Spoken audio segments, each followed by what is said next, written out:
예, 성탄절 뉴스탑 10은 바로 여기부터입니다. 2위도 탄핵 얘기고요. 6위도 탄핵 얘기입니다. 일단 본격적인 얘기를 해보기 전에 오늘 12월 25일 크리스마스 성탄절을 맞아서 여야 지도부가 나란히 성탄 예배에 참석을 했습니다. 그 화면부터 먼저 만나볼까요? 서울의 대형 교회인 여의도 순복음교회 저렇게 왼쪽 오른쪽 나란히 권성동, 조배숙, 조정훈 등한 그리고 민주당에서는 이재명, 박찬대, 김민석 등 여야 지도부가 통로 하나를 거리를 두고 저렇게 성탄 예배에 참석을 하면서 각기 다른 메시지를 냈습니다. 여야 지도부가 총출동한 오늘 성탄 예배, 또 민주당은 또 명동성당의 성탄 미사까지 참석을 했는데요. 일단 오늘 화면은 저 장면입니다. 이렇게 오늘 하루는 여야 지도부 공이 성탄 예배에 참석을 하면서 쉼표를 찍었지만요. 이 초유의 사상 초유의 권한대행 탄핵 움직임에 갈등이 격화되고 있습니다. 민주당 주장은 내란의 잔불이 남았기 때문에 국정안정보다 내란 청산이 먼저라라고 맞서고 있죠. 여당의 반발 목소리부터 먼저 들어보겠습니다. 지난 15일 이재명 대표는 너무 많은 탄핵은 국정 혼선을 초래한다면서 권한대행에 대해 탄핵을 하지 않기로 국민 앞에서 약속했습니다. 이런 약속을 한 지 열흘도 지나지 않아 완전히 뒤집어버리고 다시 탄핵안을 남발하고 있습니다.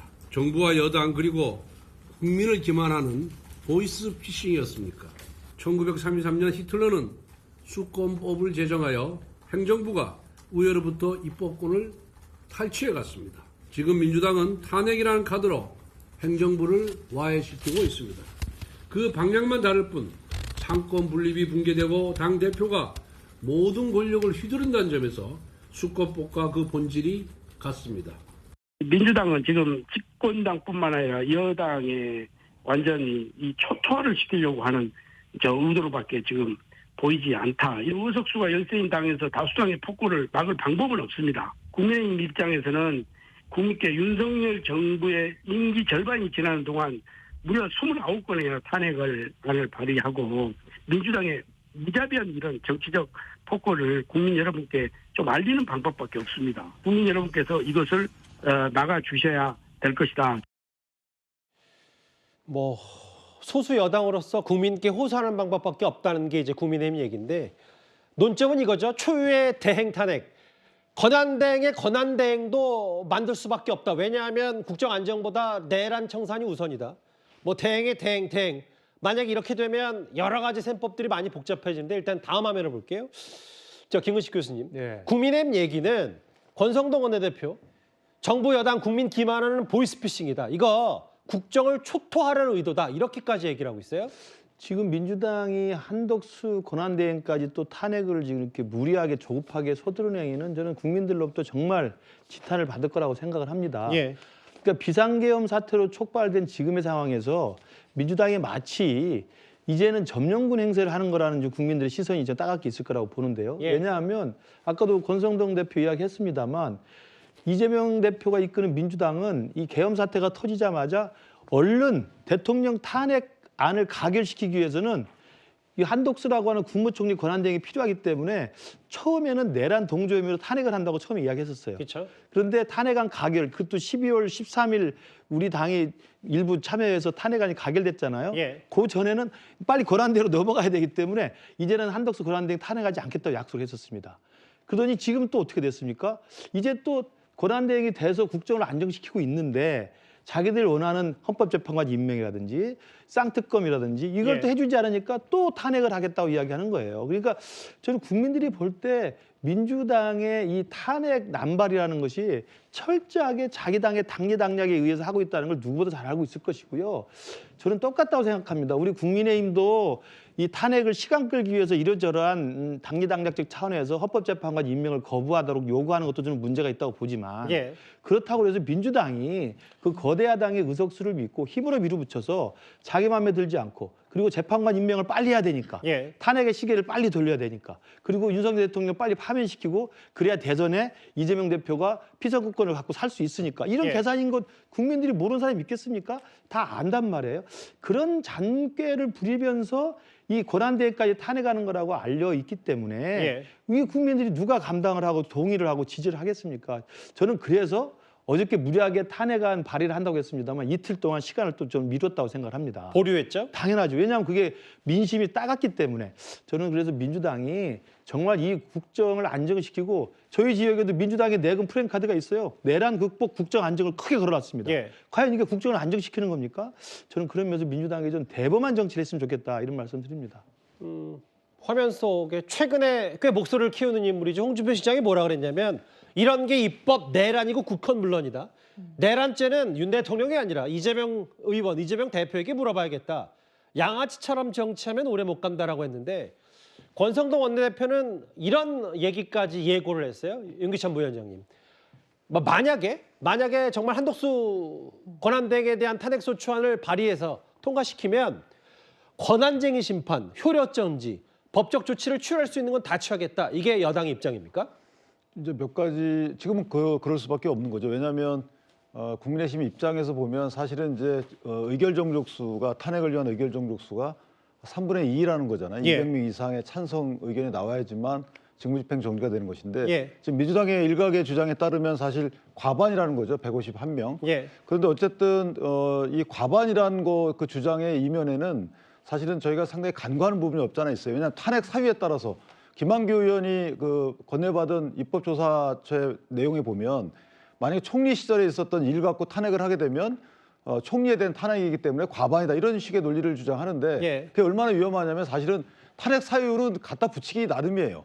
그러니까 예를 들어서 적당한 사유가 아니고 이것이 이제 직무집행 정지만을 위한 탄핵이라 그러면 헌재에서 실제 이런 탄핵 사유가 적당한지 여부를 판단하기 이전에 상당한 의석수를 갖고 있는 민주당이 과반 의석이 넘잖아요. 그럼 예. 민주당이 갖다가 총리 시절에 있었던 아무거나 갖다 놓고 탄핵을 하면 그러면 그게 다 탄핵이 돼야 되는 건가요? 이런 위험한 그 발상이기 때문에 저는 개인적으로 대통령의 탄핵에 좀 더 가중된 요건을 헌법이 규정한 이유는 뭐냐면 대통령의 직무집행 자체를 조금 더 보호하자는 거기 때문에 예. 그 직무집행을 대행하고 있는 총리 입장에서 보면 대통령에 대한 탄핵 소추 의결 요건을 적용해야 된다고 보고 예. 만약에 그런 이제 국민의힘의 주장을 만약 의장께서 받아들이지 않는다면 그러면 이제 권한쟁의 심판의 대상이 되는 거고요. 권한쟁의 심판의 경우하고 정당 해산 심판의 경우에만 가처분이 있어요. 예. 규정에 따라서 그 규정에 따라서 직무집행 정지 해제 가처분을 또는 탄핵 의결 효력 정지 가처분을 신청하는 거 이 방법 하나 있고요.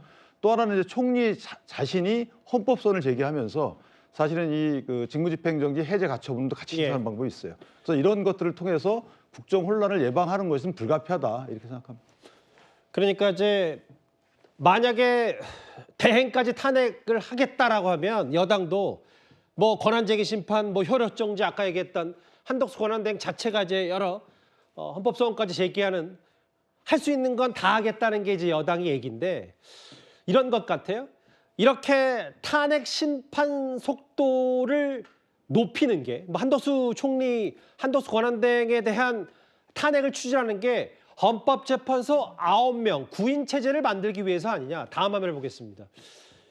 김진욱 대변인, 아까 김근식 교수 잠깐 언급했다시피 이렇게 헌법재판관 빨리 임명해라. 안 임명하면 임명하지 않으면 탄핵하겠다라는 게 빨리 조기 대선 가야 되니까 이재명 대표 입장에서는 4월 전에는 윤석열 대통령에 대한 탄핵 심판이 마무리가 돼야 본인의 선거과 관련이 있기 때문에 그래서 한덕수 권한대행에 대한 탄핵을 움직이는 거 아니냐. 어떻게 판단하세요? 국민의힘에서 이재명 대표 없었으면 어떻게 살았을까라는 그런 생각이 들 정도입니다. 지금 12.3 비상계엄, 12.3 내란 사태를 이재명 대표가 사주해서 윤석열 대통령이 계엄을 발동한 겁니까? 아니잖아요. 이재명 대표의 대선과 조기 대선과 이번 12.3 비상계엄은 아무런 관계가 없다라는 것을 아마 국민의힘이 누구보다 잘할 겁니다. 정말로 이재명 대표가 조기 대선에 참여하는 것을 막고 싶었다면 이 윤석열 대통령을 잘 설득해서 12.3 비상계엄을 하지 못하게 막았었어야죠. 그것이 정부의 책임이고 집권 여당의 책임 아니었었겠습니까? 그것을 갖다 누구에게 탓을 돌리는 것인지 잘 모르겠다 이런 말씀 드리고 지금 4월 달에 두 분의 재판관이 퇴임을 하실 예정이기 때문에 아마도 4월 전에 끝내야 된다 이런 얘기를 하는데 죄송하지만 4월 전에 지금 국회 몫의 세 분도 임명을 못한다라고 지금 막고 있는 것이 국민의힘인데 이 4월 달에 퇴임하시는 분들은 대통령 몫입니다. 대통령 몫을 어떻게 권한대행이 임명을 합니까? 예. 지난 2017년도에도 박한철 소장의 몫은 대통령 몫이었기 때문에 결국은 권한대행이 황교안 권한대행이 임명을 못하고 문재인 대통령이 당선이 되고 난 이후에 대통령이 지명을 했습니다. 그러면 지금 해야 할 것은 뭡니까? 그 국회의 몫의 세 분이 벌써 국회로부터 인사청문회가 끝나고 내일 26일 국회에서 그 청문 동의안이 올라가면 이 부분에 대해서 권한대행이 임명하는 겁니다. 오늘 대법에서 이런 얘기가 나왔습니다. 대법원 행정처에서 예. 내일 26일 날 그 마용주 대법관 임명에 대한 인사청문이 있잖아요. 그것에 대해서 어떻게 이 권한대행의 임명 권한이 있냐라고 물어보니까 있다. 왜?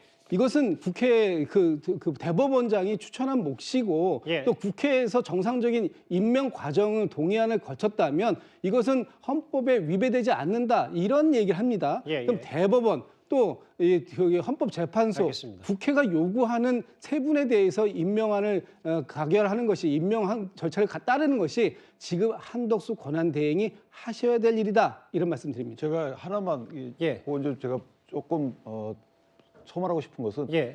그 대법원에서 밝힌 그 부분은 이제 이런 논리예요. 그러니까 일단 대통령이 탄핵되기 이전에 예. 임명제청을 했고 대법원장이 임명제청했고 대통령이 이를 받아들여서 인사청문 요청을 했기 때문에 예. 그 인사청문 요청하고 나서 탄핵이 이루어진 거잖아요. 예. 그래서 그거는 대통령이 임명하고자 하는 어떤 의사가 반영된 거기 때문에 이건 가능하다라는 얘기인 것이고 예. 이 헌재 재판관의 경우는 그 경우에 서 다르다는 거. 알겠습니다. 네. 일단 대행도 탄핵하겠다는 민주당의 속내. 근데 실제로 총리실은요.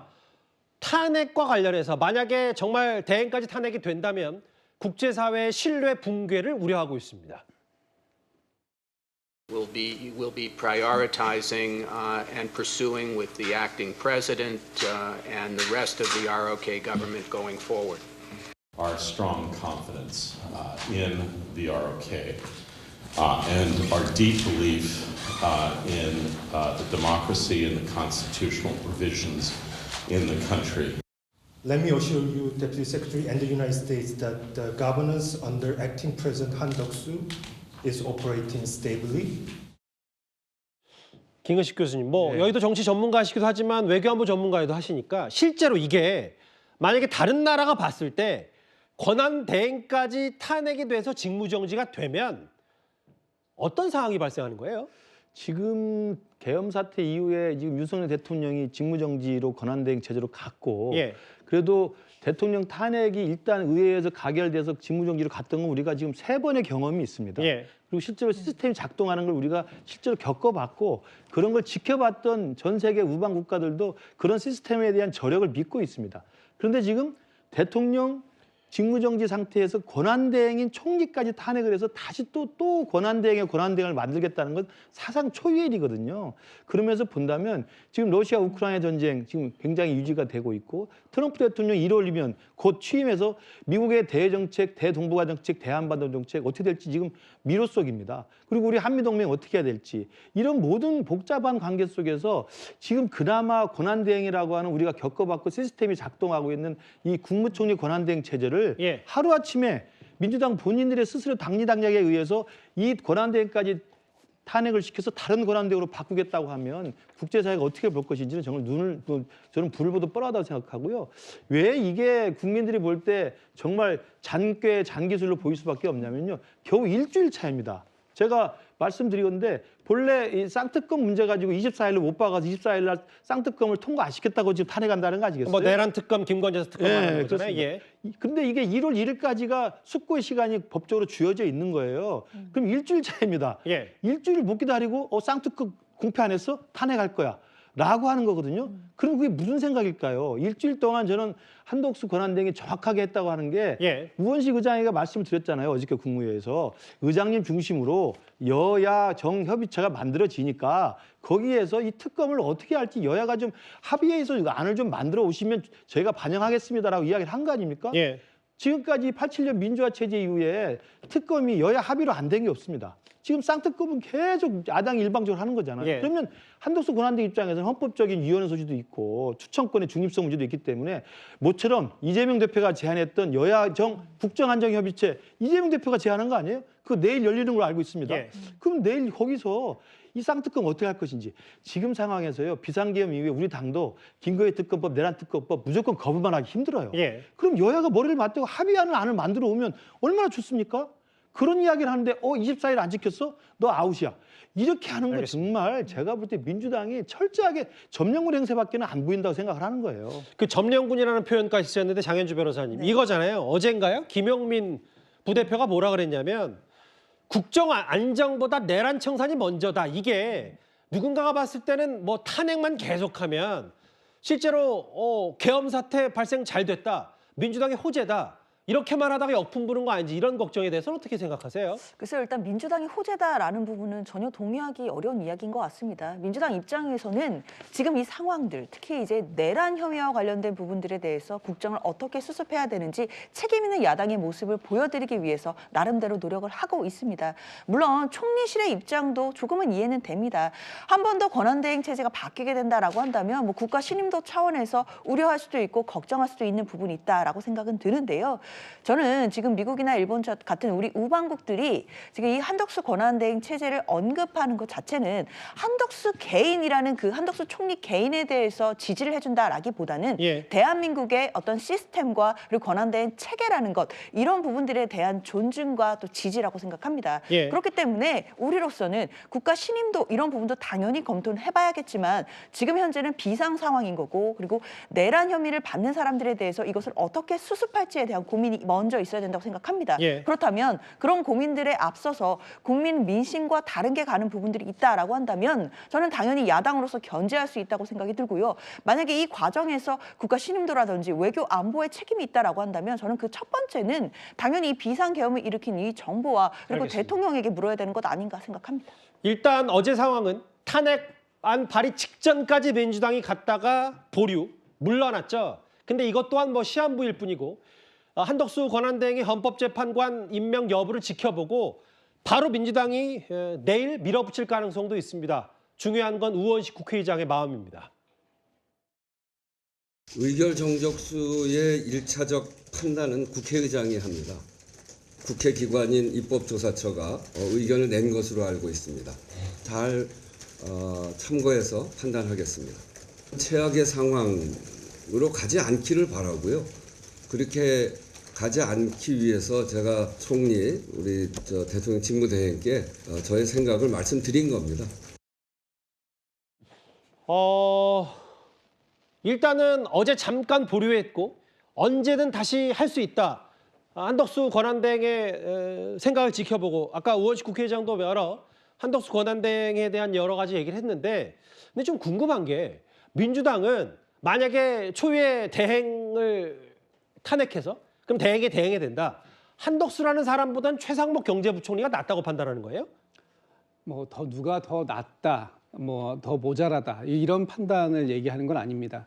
지금 어제 같은 경우에는 사실 이 한덕수 권한대행께서 분명하게 모두 발언을 통해서 국무회의 모두 발언을 통해서 다시 이 공을 국회로 넘기는 듯한 그런 말씀을 하셨어요. 어제 오죽했으면 우원식 의장께서 기자회견을 여셨겠습니까? 지금 이미 국회에서 논의가 끝났고 그것을 정부에 보냈다면 정부에서 가든 부든 결정을 해서 한덕수 권한대행께서 결정할 일만 남았던 것을 다시 한번 국회가 논의해달라? 이렇게 해서 돌리는 것은 맞지 않다라는 부분을 얘기한 것이고 저희도 우원식 의장께서 지금 이 한덕수 권한대행에 대한 탄핵을 가는 부분에 대한 우려점을 표시하셨기 때문에 일단 한 번 더 기회를 드리겠다. 그리고 지켜보겠다. 이런 예. 말씀을 드렸던 것입니다. 지금 뭐 한덕수 권한대행의 권한대행이냐? 그렇지 않죠. 한덕수 권한대행이 탄핵이 된다면 대통령 권한대행을 그 후순위자인 최상목 경제부총리로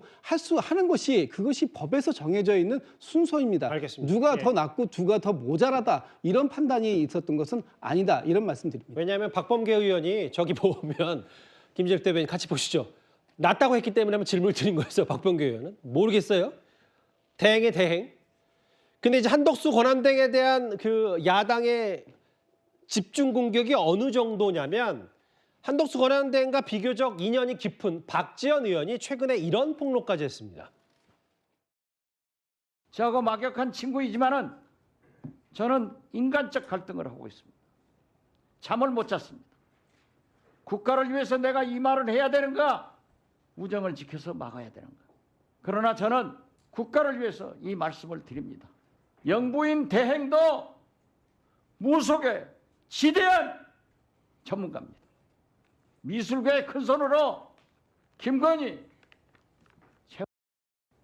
여사와 그 무속 속에서 살고 있기 때문에 제가 볼 때는 윤석열, 김건희, 한덕수 총리가 이러한 역술인들의 얘기를 듣고 그런 오만방자한 일을 하고 있다. 글쎄요. 친하다면서 여러 가지 얘기를 박지원 의원이 다 얘기하고 있는데요. 김근식 교수님. 네. 물론 이거는 박지원 의원의 일방적인 주장과 폭로고 한덕수 권한대행 혹은 한덕수 권한대행의 배우자의 해명이 있으면 반드시 저희가 반론권 차원에서 얘기를 해야 되는데 무속이 지대한 전문가고 무속 속에 산다. 근데 이제 초유의 대행 탄핵 말고 이 무속 얘기를 박지원 의원이 왜 꺼낸 겁니까? 저도 참 의아했습니다. 저게 법사위 자리인데요. 사실은 저 이야기를 꺼내들 만한 TPO가 아니죠. 그런 상황도 아니고 그런 예. 타임도 아니었는데 갑자기 박지원 의원이 혼자 흥분하셔서 저렇게 열을 올리고 말씀을 하셨는데 지금 한덕수 권한대행의 부인이 저런지 아닌지를 좀 확인하는 것도 따로 필요하겠습니다만은 그럼요. 지금 박지원 의원 정도면은 민주당의 중진 의원이고 우리 한국 정치에서 오래된 원로신데 저렇게 갑자기 뜬금없이 시간과 장소에 맞지 않는 이야기를 폭로성으로 무책임하게 하는 게 과연 맞는지 저는 의문이 좀 들고요. 예. 그러고 보면 박지원 의원 같은 경우 과거에도 그 자기와의 개인적인 친분과 인연을 저렇게 뜬금없이 그 폭로하면서 사실 개인적인 그 우정의 금이 가는 적이 몇 번 있었어요. 제가 지금 기억나는 것도 지금 보니까 김무성 대표하고 박지원 대표가 원내대표실이 굉장히 친했었습니다. 예. 그런데 어느 날 갑자기 김무성 대표의 과거 있었던 친했던 이야기를 폭로하면서 둘 사이가 저는 굉장히 안 좋아진 걸로 알고 있습니다. 지금도 한덕수 권한대행하고도 박지원 의원은 굉장히 막역한 사이로 알려져 있지 않습니까? 맞아요. 오래된 인연이고 특히나 최근에 우리 시청자분이 기억하는 것은 지난 9월 달 정기국회 때인가요? 총리 대정부 질문할 때 얼마나 화기애애하게 이야기를 잘했습니까? 예. 그런 식의 개인적 인간관계 친분이 있는데 왜 갑자기 부인까지 들먹거리면서 무속에 빠져 산다고 이야기를 하면서 공격을 그러니까 하는 일정 건지. 부분 무속 프레임을 씌우고 싶은 예. 박지원 의원의 의도라고 보시는 그거 거예요? 말고는 설명이 안 되죠. 일단 시간 장소가 맞지 않고 그리고 그렇게 친하게 지냈고 친분관계에 있는 신뢰관계에 있는 사람들의 안면까지 몰수해가면서 부인에 대한 그런 무책임한 폭로를 하는 것은 오로지 카메라가 돌아가고 있으니까 정치적으로 김건희, 최은순, 윤석열, 그 한덕수 부인, 한덕수 총리 부인까지 엮어가지고 무속으로 엮어가려고 하는 거 그거 외에는 설명이 안 되죠. 저는 참 박지원 의원이 나이 드시고 정치의 원로시면 원로답게 행동하시기를 간곡히 좀 부탁을 드립니다. 뭐 이제 다만 뭐 본인이 아는 선에서 뭐 얘기를 했는데 글쎄요. 김대중 정부 시절에 수석과 비서실장을 지낸 사이였는데 뭔가 무속에 대한 얘기로 한덕수 권한대행에 대해서 여러 그 좀 생채기를 내려고 했던 거 아니냐라는 이제 얘기까지 좀 지적을 해주셨는데